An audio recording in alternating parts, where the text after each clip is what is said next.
नमस्कार सभी ग्रामीण डॉक्टर्स को।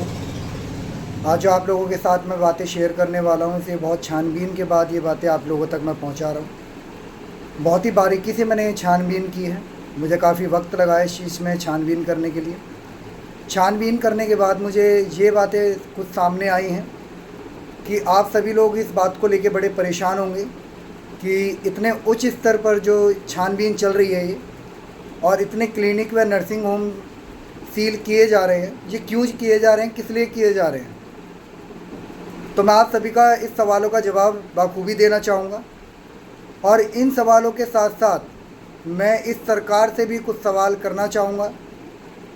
सबसे पहली बात मैं आप लोगों तक ये पहुँचाना चाहता हूँ कि ये छानबीन क्यों हो रही है, और इतने क्लिनिक, कितने चिकित्सालय, इतने नर्सिंग होम सील क्यों किए जा रहे हैं, किस कारणवश ये सील किए जा रहे हैं, इसका मेन रीज़न क्या है। तो मैं आप लोगों को वही चीज़ बताने आया हूँ आज। मेरे छानबीन के अंतराल में कुछ बातें सामने आई हैं जो मुझे अभी तक पता लग पाई है।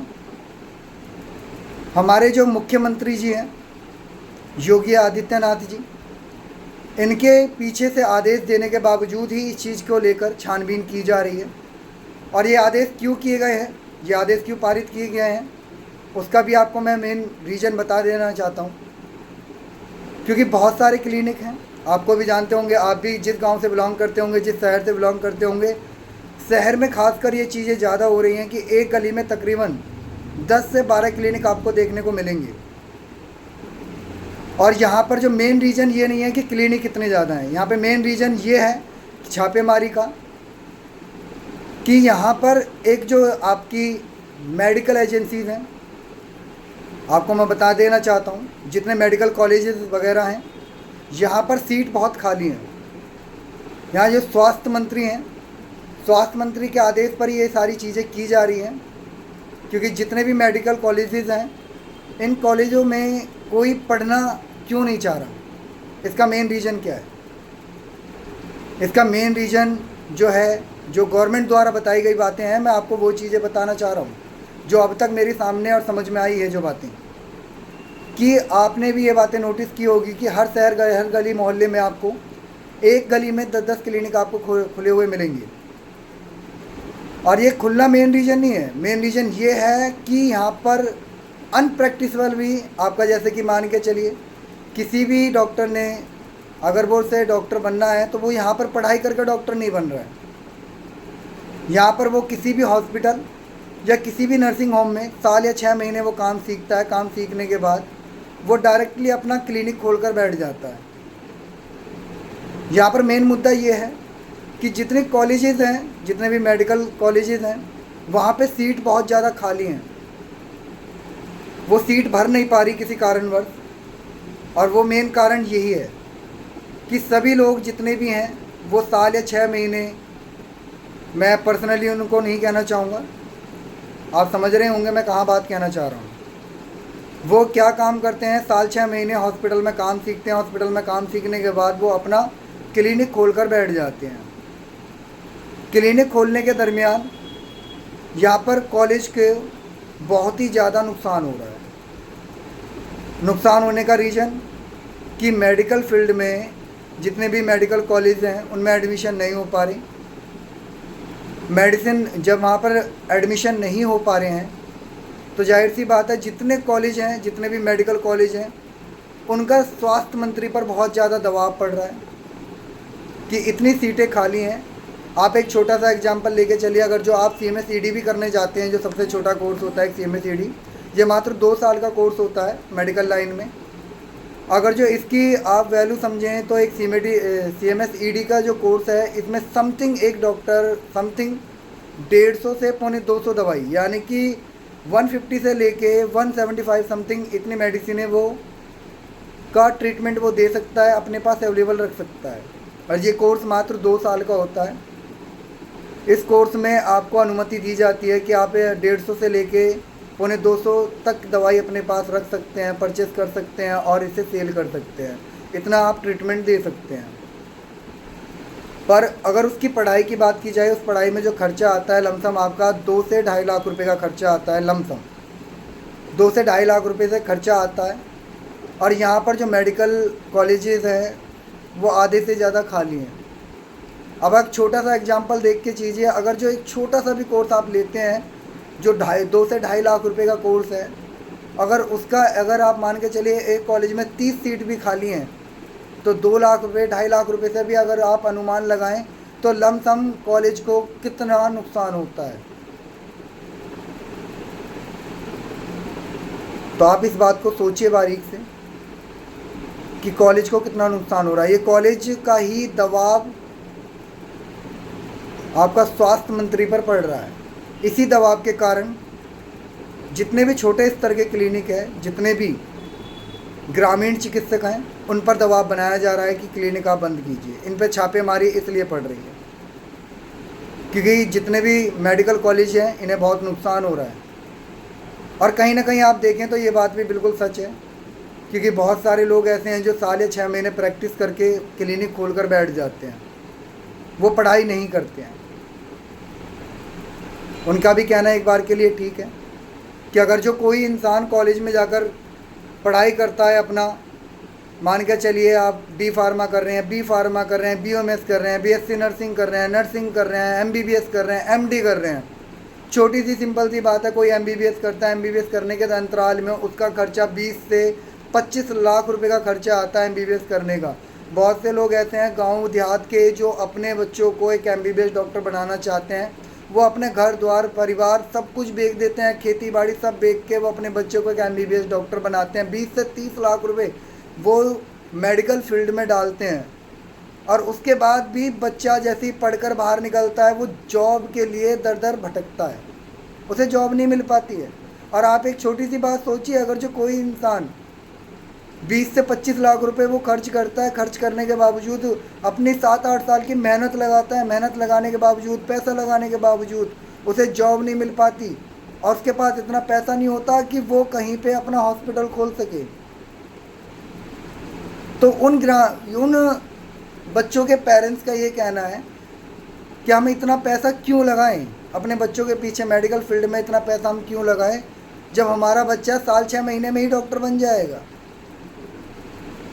कहीं ना कहीं उन पेरेंट्सों का भी ठीक कहना है, कहीं ना कहीं ये जो स्वास्थ्य मंत्री हैं वो भी कहीं ना कहीं ठीक कह रहे हैं इस बात को लेके कि इतना पैसा लगाने के बावजूद भी वो बच्चे को ना ही वो क्लिनिक कर पाता है, ना कोई हॉस्पिटल में उसे जॉब मिल पाती है। क्लिनिक इसलिए अगर वो खोलता भी है क्लिनिक तो सबसे पहले उस क्लिनिक को जहाँ भी जिस एरिया में भी क्लिनिक खोलता है वहाँ पे ऑलमोस्ट पहले से ही 10 क्लिनिक होते हैं, तो वो अपना क्लिनिक चलाए कैसे, पहले से ही वहाँ पे कब्जा करके बैठा हुआ होते हैं। कहीं ना कहीं वो भी अपनी जगह ठीक है कि इतना पैसा लगाने के बावजूद बच्चों के पीछे वो जॉब तो करेगा नहीं, हॉस्पिटल खोलने की उसकी हैसियत नहीं है। अगर जो अपना एक क्लिनिक भी वो डालता है तो वो क्लिनिक खोलने के लिए उसके पास जगह नहीं है, तो कहीं ना कहीं वो भी अपनी जगह ठीक है। ये मुद्दा था जो सरकार द्वारा कहा गया था, बहुत ही छानबीन के बाद मुझे ये सारी बातें सामने आई और आप लोगों तक ये बातें पहुंचा रहा हूँ। ये तो रही बात सरकार की कि हमें जो उच्च अधिकारी हैं क्या जवाब दे रहे हैं, जो बैठकें हुई हैं उस बैठक के अंतराल में ये सारे जवाब हमें सुनने को मिले हैं। पर हमारी तरफ से एक छोटा सा सवाल है, मैं इस गवर्नमेंट से जो इतनी छानबीन करवा रही है, मैं इनसे एक सवाल करना चाहूँगा, छोटी सी सिंपल सा सवाल है। 2020 में जब कोविड टाइम आया था, कोरोना काल चल रहा था 2020 में, आपके इतने बड़े बड़े hospital, government hospital, private hospital, इतने बड़े सर्जन, इतने बड़े डॉक्टर कहाँ थे? इतने लोग मारे जा रहे थे, नदियों में, नालों में, नहरों में, गंगाओं में लाशें बह रही थी। उस टाइम पे आपके MBBS doctor, surgeon, hospital, government hospital कहाँ थे? मैं आपसे ये सवाल करना चाह रहा हूँ, आप ये कैसे भूल गए कि ये ग्रामीण डॉक्टर ही थे जो इन सभी को बचाने का काम कर रहे थे। बड़े से बड़ा हॉस्पिटल भी एक खांसी जुकाम के मरीज को लेने के लिए तैयार नहीं था, हाथ लगाने के लिए तैयार नहीं था। ये वही डॉक्टर थे जो उनकी जान बचा रहे थे, अपनी जान की परवाह करे बगैर। कितना पैसा मिल रहा था उन्हें मरीज से? 100 रुपये, 200 रुपये, 300 रुपये, 500 रुपये।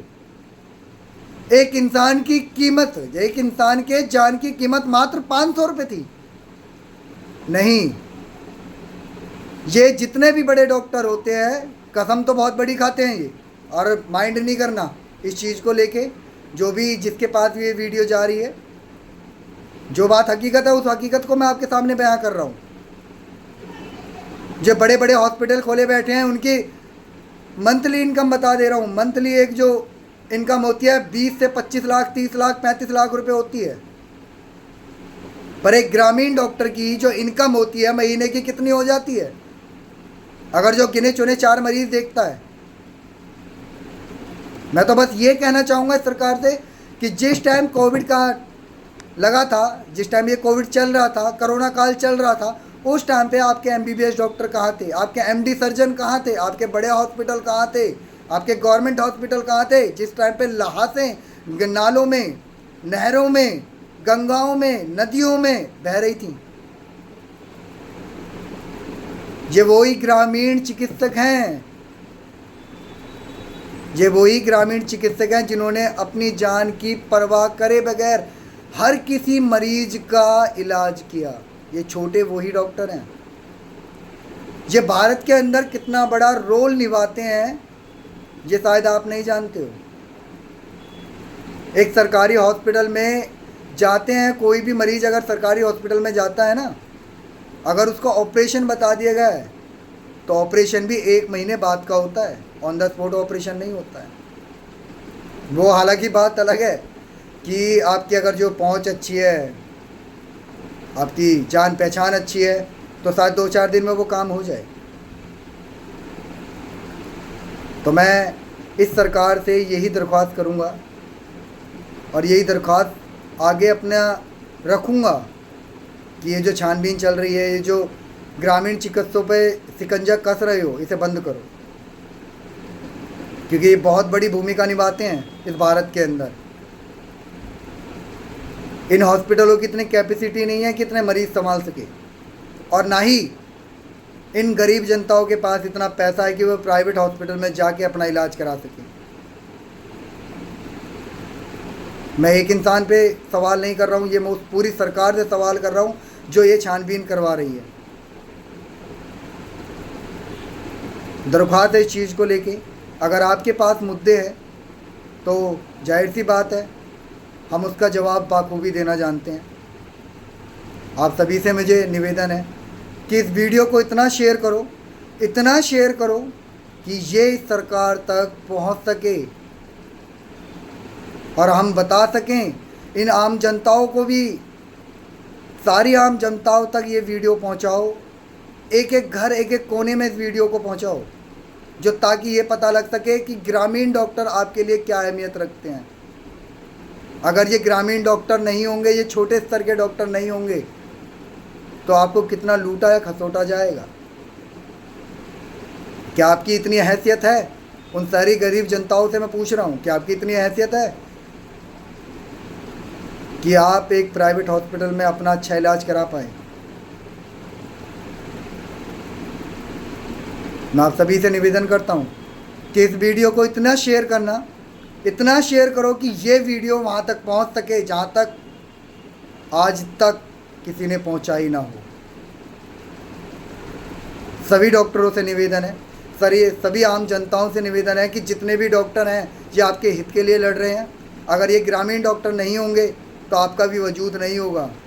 आप 8 से 10 हज़ार रुपये कमाने वाले हैं, आप 8 से 10 हज़ार रुपये महीने का कमाते हैं। अगर जो एक प्राइवेट हॉस्पिटल में जाते हैं तो 20 से 30 हज़ार रुपये आप दे के आ जाएंगे, और आप कब तक अपना इलाज करा पाएंगे? एक ग्रामीण डॉक्टर ही आपकी एक गरीबी सुन सकता है, देख सकता है और समझ सकता है। कोई भी प्राइवेट हॉस्पिटल, कोई भी किसी भी प्रकार का वो उधार नहीं करता, पर ये एक ग्रामीण डॉक्टर है। हर एक ग्रामीण डॉक्टर पर तकरीबन इतना कर्ज होगा, इतने लोगों ने कर्ज कर रखा होगा कि एक ग्रामीण डॉक्टर उस चीज़ को संभाल सकता है। और आप भी होंगे। जितनी जनता इस बातों को सुन रही है, समझ रही है, कहीं ना कहीं आपने भी किसी डॉक्टर से उधार लिया होगा, अभी तक उधार चुकाया नहीं होगा। और वो डॉक्टर होगा जो पेशेंस करके बैठा होगा कि आज नहीं, ये पैसा मेरा 2 रुपये 2 दिन बाद आ जाएगा। तो मैं सभी आम जनताओं से कहना चाहूँगा कि अगर ये डॉक्टर लड़ाई लड़ रहे हैं ना, तो आपके हक के लिए लड़ रहे हैं। और सभी डॉक्टरों से दरख्वास्त करूँगा कि इस वीडियो को इतना शेयर करो, ये जो सरकार है, इस सरकार तक ये बात जा सके, मेरी समझ सके कि जनता क्या चाहती है। बहुत बहुत धन्यवाद आपका। नमस्कार।